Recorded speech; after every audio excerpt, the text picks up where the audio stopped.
Hey fitness enthusiasts! Welcome back to the channel. Today we're tackling an annoying issue that many of us face. Squeaky elliptical wheels. If you're tired of hearing that squeak during your workout, stick around because in just 3 minutes, I'll show you how to fix it with a few simple steps.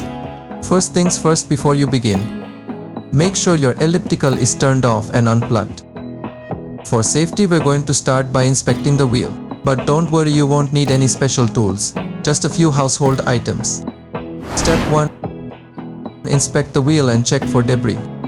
Start by giving the wheel a spin and check if there's any visible dirt or dust or debris stuck around it. Sometimes a squeak is just caused by something simple, like dirt rubbing against the wheel. Grab a clean cloth or a soft brush and gently wipe away any dust or dirt. Make sure to get around the edges where the wheel contacts the track. Step 2. Lubricate the wheel. Now, if cleaning didn't stop the squeak, you'll need some silicone lubricant. You can pick this up from most hardware stores, and it's important to use silicone-based lubricant to avoid damaging any plastic parts. Spray a light coating of lubricant around the area where the wheel meets the track.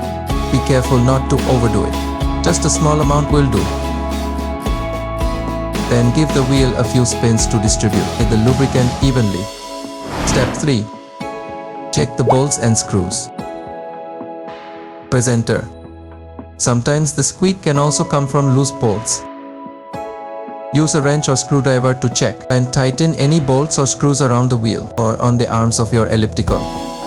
The loose bolts can cause the frame to shift slightly during use, creating that annoying squeaking noise. Step 4. Test the elliptical presenter. Once you've cleaned, lubricated and tightened everything, give your elliptical a test run.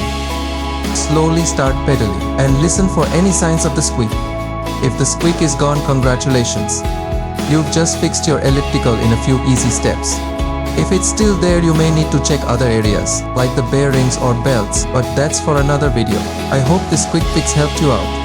If it did, don't forget to like, subscribe and comment below for any other fitness equipment issues you'd like us to tackle. Thanks for watching and happy exercising.